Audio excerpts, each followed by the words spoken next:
गुरुदेव नाम किसका, जय गुरुदेव नाम किसका, प्रभु का पावन नाम, प्रभु का पावन नाम, जय गुरुदेव।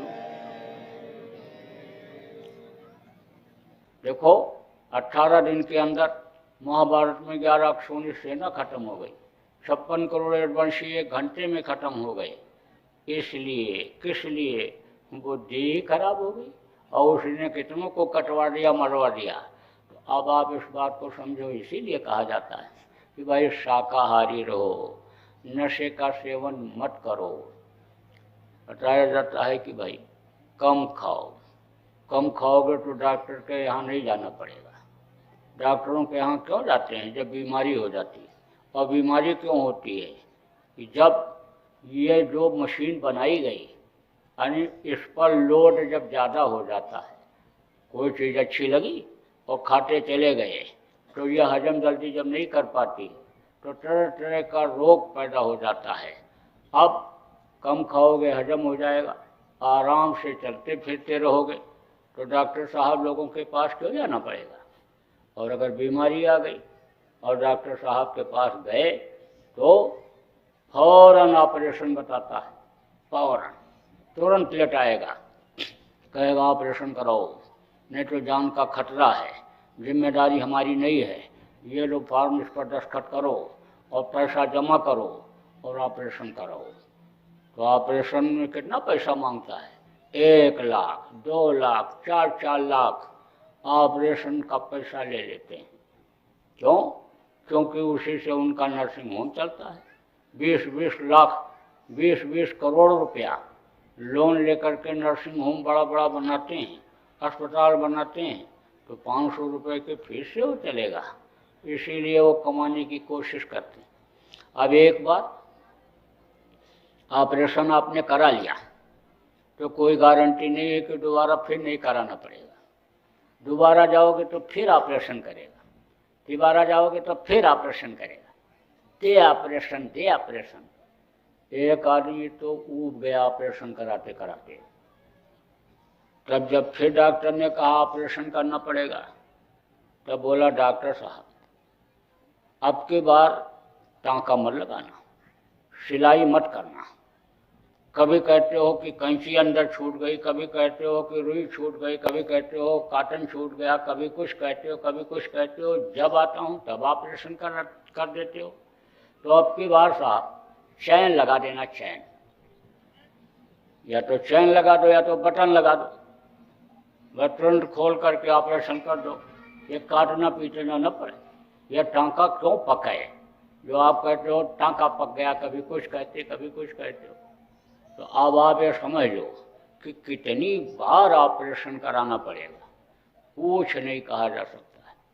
लेकिन कम खाओगे तो आराम से चलते रहो, शरीर यानी समझ लो चुस्त दुरुस्त रहेगा और बर्दाश्त कर लोगे, तो मुकदमेबाजी से बचे रहोगे, कोर्ट कचहरी से बचे रहोगे। और नहीं तो एक बार भी अगर मुकदमेबाजी में फंस गए तो कितनी जूतियाँ गिर जाएंगी, पेशी करते करते कुछ कहा नहीं जा सकता है। एक वकील साहब थे, तो वकील साहब का लड़का वकालत पढ़ के आया, तो बोला पिताजी अब आपका मुकदमा सब हम देखेंगे। बोले अरे तू और थोड़ा सा सीख ले, प्रैक्टिस कर ले, तब देखना। बोला नहीं, हम पढ़े हैं और पढ़ करके आए हैं और हम फर्स्ट डिवीज़न पास हुए हैं, हम बहुत कुछ सीख गए पिताजी। अब आपको इस उम्र में हम कचहरी नहीं जाने देंगे, आपका मुकदमा सब हम देख लेंगे। और उनका बस्ता उठाया, उनकी फाइल उठाया और चला गया कचहरी। अब वकील साहब से देखते रह गए। कहावत है ना कि लड़का जब जवान हो जाए तब उससे टकराना नहीं चाहिए, टकराने में नुकसान होता है। लड़का नाराज हो जाए, बहू नाराज हो जाए, बुढ़ापे में भी रोटी ही बंद कर दे, तो अब क्या करोगे। तो कहते हैं भाई टकराना नहीं चाहिए। तो लेकर के फाइल चला गया। शाम को जब लौट करके आया तो कहा पिताजी देखा आपने 25 साल से आप मुकदमा लड़ रहे थे और आप केस को नहीं खत्म करा पाए और मैंने एक ही पेशी में खत्म करा दिया। तो वकील साहब ने कहा है कौन सा मुकदमा तुमने खत्म करा दिया? बोला वो सेठ जी वाला। वकील साहब ने कहा गजब कर दिया तुमने। उसी एक मुकदमे की फीस ने तो तुमको पढ़ा लिखा करके वकील बना दिया। उसको तो मैं इसीलिए खींचता रहा कि सेठ जी बराबर फीस देते रहे और मैं तुमको पढ़ाता रहा और तुमने उसी को ख़त्म करा दिया। गजब कर दिया तुमने। तो पढ़ाने लिखाने के लिए, आने समझ लो बच्चों की परवरिश के लिए उनको भी पैसे की जरूरत पड़ती है। 3 साल तक रगड़ाई करते हैं, पढ़ाई करते हैं, तो फिर जब पहुंच जाते हैं काली कोट पहन लेते हैं, तब यानी उसी में काले का सफ़ेद, सफ़ेद का यानी काला, यानी झूठ का सच, सच का झूठ करते रहते हैं और उसी में यानी छोटे लोग बेचारे फंस जाते हैं। डॉक्टर साहब की कोई गलती है? डॉक्टर साहब की भी गलती नहीं। गलती किसकी है? गलती समय की है, वक्त की है। कैसे ये भी बता दें। देखो देश आज़ाद जब हुआ तो भारत का ये जो संविधान है इसको बनाने वाले ने खूब अकल लगाया और बहुत बढ़िया बनाया, लेकिन उस समय की परिस्थितियां अलग थीं, आज की परिस्थिति अलग हो गई। अब उस नियम कानून के अंतर्गत आप ये समझ लो कि जज साहब लोग यानी निर्णय नहीं ले पा रहे हैं, खींच देते हैं, सोचते रहते हैं कहीं ऐसा ना हो पॉइंट में पॉइंट कोई निकल आवे और हम खुद फंस जाएं। अच्छे अच्छे जज को जब जजमेंट देना होता है, यानी समझ लो कि न्याय देना होता है, तो रात भर बैठ करके पढ़ते हैं और फिर उसके बाद लिखते लिखवाते हैं कि कहीं हम ही न फंस जाएं। क्योंकि मजिस्ट्रेट के सामने, जज के सामने अगर कत्ल हो जाए तो सज़ा नहीं दे सकता है। क्यों नहीं दे सकता? क्योंकि गवाह की ज़रूरत पड़ती है।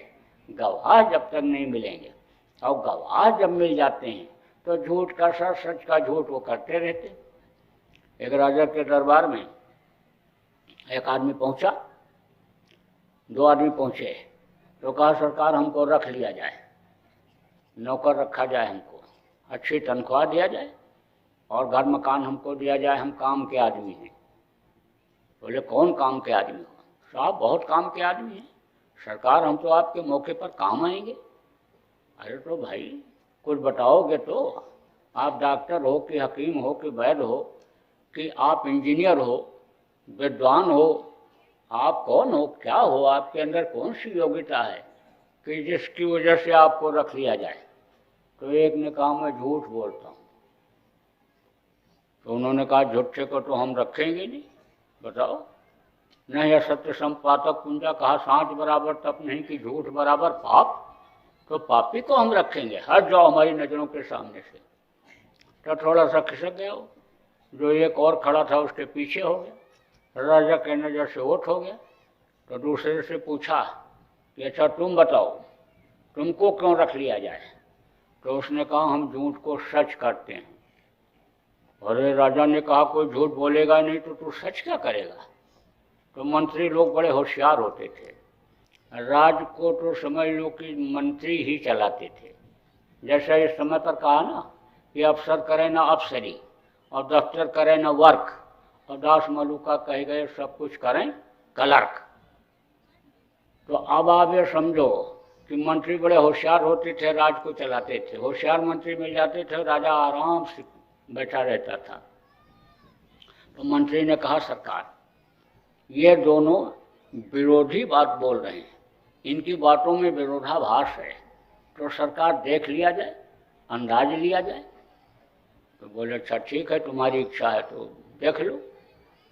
तो मंत्री ने कहा झूठ बोलने वाले से कि अच्छा झूठ बोल। तो उसने कहा सरकार राजस्थान में ऊँट जा रहे थे, राजस्थान में ऊँट होते हैं, बड़े बड़े होते हैं, उस पर सामान लाद करके एक जगह से दूसरी जगह लोग ले जाते हैं। उनका पेट बहुत बड़ा होता है और पेट में थैली होती है, एक बार जब पानी पी लेते हैं तो 15 दिन तक उनको पानी की ज़रूरत नहीं पड़ती, उसी थैली में भर लेते हैं। वहाँ पानी की ही कमी है। तो और जानवरों को पानी की तो रोज़ ज़रूरत पड़ती है, ऊँटों को नहीं पड़ती है, इसीलिए ज़्यादातर ऊँट ही लोग पालते। अब तो पानी जगह जगह हो गया, लेकिन पहले पानी की बड़ी कमी थी राजस्थान में। कुछ जिले ऐसे भी हैं जहाँ अब भी पानी की कमी है। तो कहे सरकार, बोला सरकार राजस्थान में ऊँट जा रहे थे तो बरसात हुई और ऊँट जल करके मर गए। कहे भाई ये कैसे? अरे बरसात में तो आग बुझेगी और बरसात में जो है ऊँट जलकर मर गए। ये तो झूठ बोल रहा है, बिल्कुल एकदम झूठ बोल रहा है। तो सर्च करने वाले से कहा कि अच्छा तू बता कि ये सच बोल रहे हैं कि झूठ बोल रहे हैं?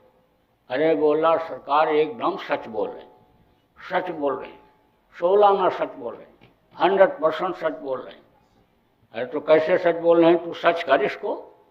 उसने कहा सरकार ऊँट के ऊपर चूना लदा हुआ था और पानी बरसा, बस चूना गर्म हुआ और उसी की गर्मी से सारे ऊँट जल करके मर गए। ऐसे ही कोर्ट कचहरी में झूठ का सच, सच का झूठ, सच का झूठ चलता रहता है। अब संविधान में अगर परिवर्तन कर दिया जाए तो व्यवस्था अभी सब सही हो जाए। इसमें आमूल चूल परिवर्तन की ज़रूरत है। देखो आप लोग ज़्यादातर लोग गांव में रहते हो, लेकिन गांव में जल्दी कोई पहुंच पाता है? गांव में तो जाने ही लोग नहीं पसंद करते। अब ऐसा नियम बना दिया जाए कि यानी जो गरीबों के बच्चे हैं, गांव के यानी समझ लो जो बच्चे हैं, उनकी पढ़ाई लिखाई बढ़िया कर दी जाए। ये जो स्कूलों में यानी कॉलेजों में जो पढ़ते हैं शहरों में, वहाँ से जो पढ़ कर के निकलते हैं मास्टर साहब लोग, जिनको अच्छी तनख्वाह मिलती है, वही तनख्वाह दे करके उनको गांव में भेजा जाए और उन लड़कों को ठीक से पढ़ा दिया जाए। तो वो भी यानी जो डॉक्टरी का टेस्ट होगा, इम्तहान होगा, उसमें पास हो जाएंगे और वो भी डॉक्टर बन जाएंगे, वो भी इंजीनियर बन जाएंगे, वो भी वकील बन जाएंगे। तो यानी वो सुविधा न मिलने की वजह से वो बेचारे बस वही पिताजी भी मजदूरी करते थे और हम भी मजदूरी करेंगे और जो मुंशी जी कहेंगे वही करेंगे। एक आदमी से पूछा कि वोट किसको दोगे? तो कहा मुंशी जी कहेंगे जिसको उसको देंगे। उनको यही नहीं पता है कि वोट क्या होता है और एमएलए क्या होते हैं, एमपी क्या होते हैं और प्रधान जी कौन होते हैं और कौन क्या होता है।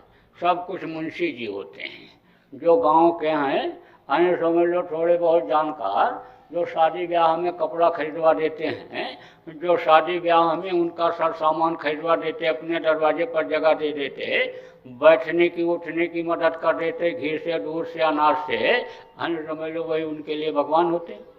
अब आप ये समझो कि इसका सर्वे करा करके और जनहित में अगर संशोधन कर दिया जाए संविधान में तो भी व्यवस्था सही हो सकती है। अब डॉक्टर साहब लोगों की गलती मैं बता रहा था, उनकी क्या गलती है? उनकी भी कोई गलती नहीं। 50-50 लाख रुपया यानी देते हैं, कहाँ नाम लिखाने के लिए, कहते हैं ये डोनेशन है। डोनेशन दे करके नाम लिखाते 50 लाख रुपया। अब गरीब आदमी का, गरीब किसान का बेटा यानी डॉक्टर बन पाएगा? नहीं बन सकता है। कहाँ से लाएगा इतना पैसा? 50 लाख रुपया लिए, अब पढ़ाई किया, 5 साल तक डॉक्टर की पढ़ाई किया, डॉक्टर बन गए और लौट करके आए, फिर कर्जा लेकर के अस्पताल खोला और उसमें डॉक्टर, कंपाउंडर और स्वीपर और स्टाफ को उसमें रखा। अब वही पैसा नहीं वसूलेगा तो क्या करेगा?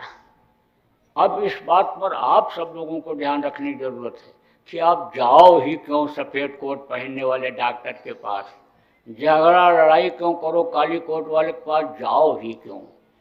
आप यानी मांस खाना बंद कर दो, मांस की दुकानें अपने आप बंद हो जाएंगी, जीव हत्या बच जाएगी। यही जीव आत्मा जो आपके अंदर है, सजा भोगने के लिए मुर्गा भैंसा बकरा के अंदर भी डाल दी जाती है, वही डाली जाती है।